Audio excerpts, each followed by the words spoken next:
ఇప్పుడే జీ5 app download చేయండి. చూడండి మీ ఫేవరెట్ టీవీ షోస్ ఎప్పుడైనా ఎక్కడైనా. మా గురించి మీరు గొడవలు పడద్దు. ఇక మేము మీ కాళ్ళు పట్టుకున్నా కన్నీళ్లు పెట్టుకున్నా మీ మనసులు కరగవని మాకు తెలుసు.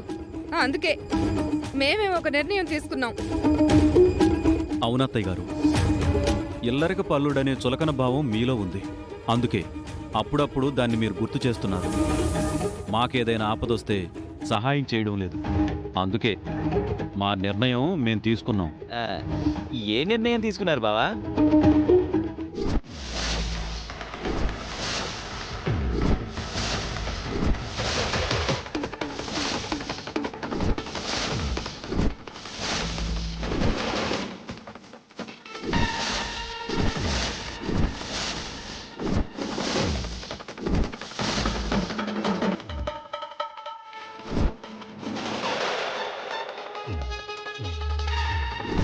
చచ్చిపోతామని బెదిరిస్తే వర్కౌట్ కాదు వసంత గారు.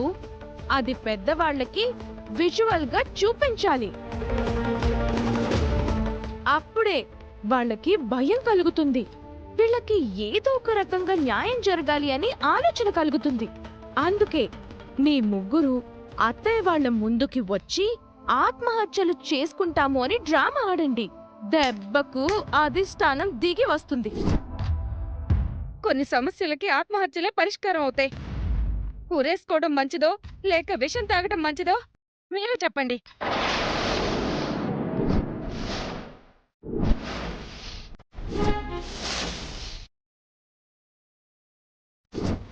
మీ నిర్ణయం మీద మా చావులు ఆధారపడున్నాయి. చెప్పండి మావయ్య. ఏంటే ఇదియా? ఈ రకంగా మమ్మల్ని బెదిరించాలనుకుంటున్నారా? ఇలా చేస్తే మేము మీ మాట వింటామని అనుకుంటున్నారా? ఇలాంటి బ్లాక్ మెయిల్ కి దిగుతారని మేము అనుకోలేదు. బెదిరించడానికి కాదమ్మా, మేము నిజంగానే అంటున్నాం. అయ్యో వసంత గారు, అవని చేసిన పనికి మీరు చావడం ఎందుకండి? అవునక్క, కావ్య పవన్ల పెళ్లి చేసి చేతులు దులిపేసుకొని వీళ్ళిద్దరూ బానే ఉన్నారు. నీకు ఇలాంటి పరిస్థితి రావడం ఏంటి? ఈ విషయంలో లావణ్యక్క పెద్దబాబు గారు కూడా అవనినే తిడుతున్నారు. ఈ విషయం నలుగురికి తెలియకుండా ఉండదు.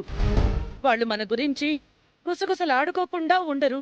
బయట వాళ్ళకి ఎలాంటి అవకాశం ఇచ్చావో చూడు. కుటుంబం దారి తప్పిందని, పెద్దలు కట్టుబాట్లు తప్పారని అందరూ మనల్ని నిందించే పరిస్థితి తీసుకొచ్చారు మీరు. ఈ రోజు కావ్య బతికుంది కాబట్టి మీరు మమ్మల్ని చాలా మాటలు అంటున్నారు. కావ్యకి ఏదైనా అయ్యుంటే ఏడుస్తూ కూర్చునుండేవారు. అప్పుడైతే ఒక చావు, ఇప్పుడు 3 చావులు. మా ప్రయత్నం మేం చేశాం, కానీ వాళ్ళు ఒకే మాట మీద ఉన్నారు. ఆస్తిలో వాటా ఇవ్వందే కావ్యను ఇంటికి రానివ్వమని అంటున్నారు. సడన్ గా వాళ్లకు ఆ దుర్బుద్ధి ఎందుకు పుట్టిందో?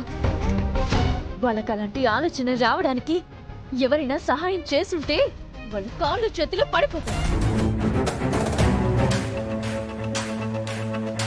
జీ5 యాప్ డౌన్లోడ్ చేసి అన్ని ఎపిసోడ్స్ పూర్తి ఉచితంగా చూడండి.